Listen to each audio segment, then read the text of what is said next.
मसला तब होता है कि जब हम एक्सेसिव शुगर लेते हैं और रिफाइंड शुगर लेते हैं, तो जब हमारी बॉडी को ज़रूरत नहीं होती तो वो क्या कर लेते हैं, ये हमारी बॉडी ग्लाइकेशन के अमल के ज़रिए से इससे मुख्तलिफ़ किस्म के प्रोडक्ट्स बनाते हैं जिनको हम एडवांस ग्लाइकेशन एंड प्रोडक्ट्स बोलते हैं। सादा अल्फाज में अगर हम बात करें कि जब हम एक्सेसिव शुगर लेते हैं तो बॉडी के अंदर ये इसका ग्लाइकेशन का प्रोसेस होता है और फिर रिजल्ट में एजेस बनते हैं।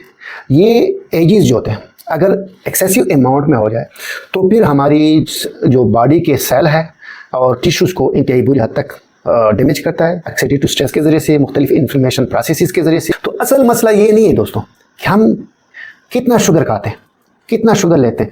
असल मसला ये है कि हमारी खुराक कैसी है, इसको हमने टारगेट करना है, बजाय कि हम इस बात पे तवज्जो दें कि मैंने चीनी नहीं खानी और बाकी हम प्रोसेस फूड्स हैं, समोसे हैं, पकोड़े हैं वगैरह खाते रहें। अस्सलाम वालेकुम। अक्सर शायद आपने सुना होगा कि अगर हम ज़्यादा शुगर खाएंगे तो ये अंदर अंदर से हमें बुरा करेगा।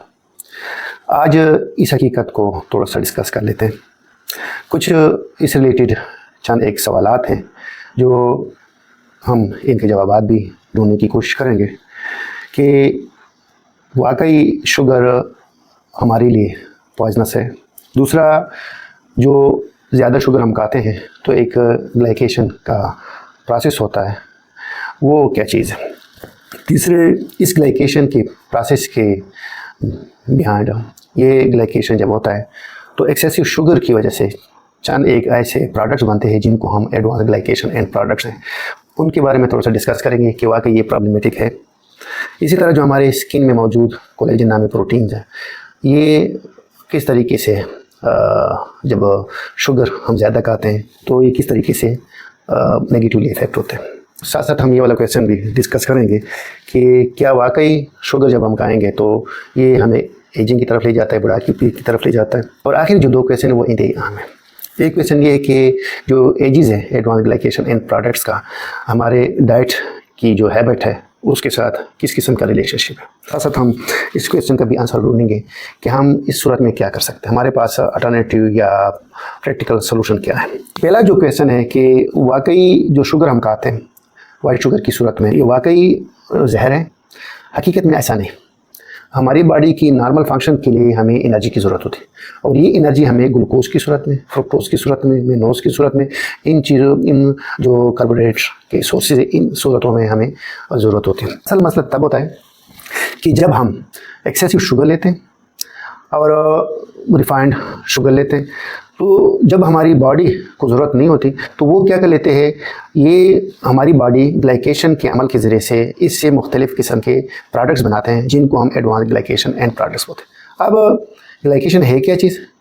ग्लाइकेशन असल में एक्सेसिव शुगर जो होती है, एक्सेसिव शुगर जब हम लेते हैं तो हमारी बॉडी की मुख्तलिफ़ टिश्यूज़ के साथ, ख़ासकर प्रोटीन और फैट्स के साथ, अगर प्रोटीन की हम बात करें तो प्रोटीन के साथ ही सबसे ज़्यादा केमिकल रिएक्शन कर लेते हैं। और इस रिएक्शन, एक तो ये है कि अचंभे की बात यह है कि इन रिएक्शन में एंजाइम्स की कोई ज़रूरत नहीं होती। तो रिजल्टली क्या होता है, ये जो शुगर है, एक्सेसिव शुगर, इन प्रोटीन के साथ अटैच होता है थ्रू ग्लाइकेशन प्रोसेस के ज़रिए से और फिर ऐसे इरिवर्सिबल सब्सटेंसेस बनाते हैं जिनको हम एडवांस ग्लाइकेशन एंड प्रोडक्ट्स बोलते हैं या एजेस बोलते हैं। सादा अल्फाज में अगर हम बात करें कि जब हम एक्सेसिव शुगर लेते हैं तो बॉडी के अंदर ये इसका ग्लाइकेशन का प्रोसेस होता है और फिर रिजल्ट में एजेस बनते हैं। ये एजेस जो होते हैं अगर एक्सेसिव अमाउंट में हो जाए तो फिर हमारी जो बॉडी के सेल है और टिश्यूज़ को इंतहाई बुरी हद तक डैमेज करता है, ऑक्सीडेटिव स्ट्रेस के ज़रिए से, मुख्तलिफ इन्फ्लेमेशन प्रोसेसेस के ज़रिए से, और फिर वक्त से पहले हम बूढ़े हो रहे होते हैं। हालांकि हमें बाहर से हम ऐसा कोई हमें फील नहीं होता। तीसरा जो क्वेश्चन है कि वाकई जो एजेस हैं ये इतने प्रॉब्लमेटिक है। चंद एक रीज़न ऐसे हैं जिनकी बिना पर हम ये कह सकते हैं कि ये जो एजेस है अगर एक्सेसिव अमाउंट पे पैदा हो जाए तो फिर ये हमारी बॉडी के लिए इंतहाई प्रॉब्लमेटिक है। फर्स्ट ये है कि ये एजेस प्रोटीन के स्ट्रक्चर को काफ़ी हद तक तब्दील कर लेते हैं। दूसरा क्या है कि ये एजेस हमारी बॉडी के अंदर ऑक्सीडेटिव स्ट्रेस काज करता है। ये जो एजेस है फ्री रेडिकल्स बनाते हैं और इन फ्री रेडिकल्स की वजह से ऑक्सीडेटिव स्ट्रेस हमारी बॉडी के अंदर पैदा होता है। तीसरे नंबर पे ये मुख्तलिफ़ किस्म की जो हमारे बॉडी के अंदर इन्फ्लेमेटरी पाथवेज़ को एक्टिवेट करता है। और चौथा जो आम इम्पॉर्टेंट है कि ये एजिस एक सर्टन रिसेप्टर के साथ अटैच होता है जिसको हम रेज बोलते हैं, यानी receptor for advance glycation end products. और फिर दोस्तों जब ये पाथवेज़ बार बार एक्टिवेट हो जाते हैं तो फिर लो ग्रेड इन्फ्लेमेशन पैदा होती है हमारी बॉडी के अंदर। बात करते हैं कि हमारी स्किन में मौजूद जो कोलेजन नामी प्रोटीन है ये किस तरीके से एक्सेसिव शुगर से मुतासर होता है। ये जो कोलेजन है ये हमारे स्किन को इलास्टिसिटी प्रोवाइड करता है और साथ साथ स्ट्रेंथ प्रोवाइड करता है। लेकिन जब हम ज़्यादा शुगर खाते हैं और हमारी ज़रूरत से वो ज़्यादा होता है तो ये एजेस जो बनते हैं ये इनको ज़्यादा टारगेट करते हैं और फिर क्या कर लेते हैं कि हमारी स्किन के अंदर स्टिफनेस आ जाती है, इलास्टिसिटी उनकी कम हो जाती है। यही वजह है कि सबसे ज़्यादा जो रिसर्च है स्किन रिलेटेड एजिंग में हुई है। दोस्तों आपने ये भी सुना होगा कि शुगर ना खाएं, ख़ासकर रिफाइंड शुगर, इससे आपको जल्दी आपके ऊपर बुढ़ापा आएगा। हालांकि ऐसा नहीं। एजिस की अगर हम बात करें ये हमारे जो नॉर्मल मेटाबॉलिज्म का एक हिस्सा है। ये मसला तब पैदा होता है जब हम एक्सेसिव शुगर लेते हैं प्रोसेस्ड फूड्स की ज़रूरत में, तो एक्सेसिव शुगर की वजह से ये जो नेगेटिव एजेस है ये सिंपली प्रोड्यूस होते हैं। अब आते हैं उस बुनियादी सवाल की तरफ कि ओवरऑल जो हमारा स्टाइल है खाने का, इसका और एजेस का आपस में किस किस्म का ताल्लुक़ है।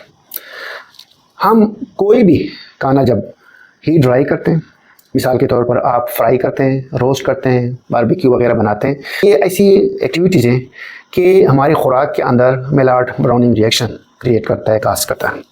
और इस रिएक्शन की वजह से ग्लाइकेशन के मुख्तलिफ़ किस्म के प्रोडक्ट्स बनते हैं और जिसकी वजह से फिर हमें प्रॉब्लम आ सकते हैं इन्फ्लेमेशन वगैरह का। सबसे बड़ा मसला जो हमें आ सकता है वो है प्रोसेस्ड फूड्स। अगर हम अपनी डाइट में प्रोसेस्ड फूड्स की मिकदार हमारी ज़्यादा हो, जिस तरह मिसाल के तो शुगरी ड्रिंक्स हैं या बेकरी प्रोडक्ट्स हैं या बाकी जितने भी आप अल्ट्रा प्रोसेस्ड फूड्स अगर खाते हैं, क्योंकि इनके अंदर एक्सेसिव शुगर होती है, एक्सेसिव साल्ट्स होते हैं, तो ये एक्सेसिव शुगर की वजह से, कार्बोहाइड्रेट्स की वजह से क्या कर लेते हैं, मुख्तलिफ़ किस्म की जो डाइटरी एजेस हैं वो प्रोड्यूस होते हैं और फिर हम तो इंजॉय कर रहे होते हैं लेकिन अंदर अंदर से ये एक्सेसिव शुगर जो एजेस प्रोड्यूस करता है ये अंदर अंदर से हमारे मेटाबॉलिक सिस्टम को ख़राब से ख़राब कर रहे होते हैं। तो असल मसला ये नहीं है दोस्तों कि हम कितना शुगर खाते हैं, कितना शुगर लेते हैं। असल मसला ये है कि हमारी खुराक कैसी है, इसको हमने टारगेट करना है, बजाय कि हम इस बात पे तवज्जो दें कि मैंने चीनी नहीं खानी और बाकी हम प्रोसेस्ड फूड्स हैं, समोसे हैं, पकोड़े हैं वगैरह खाते रहें। अब आते हैं उस बुनियादी सवाल की तरफ कि हम इस किस्म के मसाइल से किस तरह छुटकारा हासिल कर सकते हैं। तो चंद एक स्टेप मैं आपके साथ डिस्कस करता हूँ। पहला जो स्टेप है कि एडिड शुगर है, रिफाइंड शुगर है या वाइट शुगर है, उसकी मिकदार को आपने कम से कम रखना है और ये तब मुमकिन है कि आप बाजारी खानों को कम से कम खाएं। दूसरे नंबर क्या है कि आप जो होल फ्रूट्स के अंदर शुगर है उसको एडिड शुगर के साथ कंफ्यूज ना करें। हमने क्या करना है, हमने फ्रूट्स वगैरह को खाना है, इससे आपको जितनी मिकदार आपकी बॉडी को शुगर की ज़रूरत होती है वो पूरी होगी, साथ साथ आपको फाइबर भी मिलेगी, बजाय कि आप एडिड शुगर लें अपनी बॉडी को नॉर्मल रखने के लिए। तीसरा जो अहम स्टेप है कि आप अपनी कुकिंग पैटर्न को थोड़ा सा चेंज करें, ड्राई हीट ना करें, बारबेक्यू किसी हद तक अपनी ज़िंदगी से निकालें। ये जो फ्राइड चीज़ें हैं, चिप्स वगैरह हैं या बाकी जितनी भी हैं, फ्रेंच चिप्स वगैरह, फ्रेंच फ्राइज़ वगैरह, ये जितनी भी रोस्ट चीज़ें हैं इनको अपनी ज़िंदगी से निकालें। हमें क्या करना है, हम मस्ट हीट कुकिंग करें, स्टीम बॉइलिंग करें। इससे फिर फ़ायदा ये होगा कि जो मेलार्ड ब्राउनिंग रिएक्शन होगा वो कम से कम होगा और जो एजेस प्रोड्यूस होंगे वो कम से कम प्रोड्यूस होंगे। चौथे नंबर पे जो आपने स्टेप लेना है वो क्या है कि आप अपने जो खुराक है उसको बंद ना करें, इतने तक ना पकाएं कि वो जल ही जाए, बल्कि स्टीम करें, थोड़ा सा जो है ना रोस्ट करें। अब अगर बारबेक्यू की मिसाल है, बारबेक्यू इटसेल्फ सेहत के लिए इतनी नुकसानदेह नहीं, नुकसानदेह सबसे ज़्यादा तब बनते हैं कि जब ये जले हुए हों। तो अगर आपने बारबेक्यू खाना भी है तो जले हुए जो पार्ट्स हैं, हिस्से, उनको रिमूव करें। आपने अपने जो ब्लड ग्लूकोज को कंट्रोल रखना है, ब्लड शुगर को कंट्रोल रखने के लिए आपने अपने खुराक पे तवज्जो देनी होगी। प्रोसेस्ड फूड्स की जगह आप नेचुरल फूड्स को खाएं, फ्रूट्स वेजिटेबल्स को सबसे ज़्यादा अपनी खुराक में शामिल करें। अपनी जो नॉर्मल बॉडी वेट है उस पर तवज्जो दें। आपकी जो फिजिकल एक्टिविटी है वो रेगुलर होनी चाहिए। 30 मिनट की जो वॉक है वो आपके लिए ज़रूरी है। नींद आपकी सही होनी चाहिए, 7 से 9 घंटे आपकी नींद होनी चाहिए। अपने आप को सोशल मीडिया से दूर रखना पड़ेगा, ख़ासकर नाइट टाइम में जब आप सोने जाएं तो सोने से पहले आपको मुकम्मल तौर पर जो सोशल मीडिया डिटॉक्स है वो फॉलो करना होगा। फ़ायदा आपको ये होगा इन एक्टिविटी से कि आपका जो ब्लड शुगर है वो नॉर्मल रहेगा। दोस्तों, असल मसला कैलोरीज का नहीं कि मैं कितनी कैलोरीज ले रहा हूँ, असल मसला मेरी डाइट का है कि मैं नेचुरल खुराक खाता हूँ या प्रोसेस फूड्स खाता हूँ। इसके बारे में हमने थोड़ा सा संजीदगी से सोचना है। आज की वीडियो में मैंने चंद एक क्वेश्चन आपके साथ डिस्कस किए कि किस तरीके से जब हम ज़्यादा शुगर खाते हैं तो ग्लाइकेशन के अमल के ज़रिए से ये मुख्तलिफ़ किस्म की जो एडवांस ग्लाइकेशन एंड प्रोडक्ट्स बनाते हैं, ये हमारी लिए किस किस्म की नुकसान क्रिएट कर सकता है। दूसरा जो मैंने आपके साथ डिस्कस किया कि असल मसला शुगर में नहीं बल्कि असल मसला हमारी खुराक का है। हमें अपनी खुराक पे तवज्जो देनी पड़ेगी। और साथ साथ मैंने चंद एक स्टेप्स जो आप अपनी ज़िंदगी में उनको ले आ सकते हैं उनके बारे में मैंने आपके साथ डिस्कस किया। उम्मीद है वीडियो आपको पसंद आई होगी। दूसरों तक कार खैर समझ कर पहुँचाएँ। जज़ाकल्लाह खैर।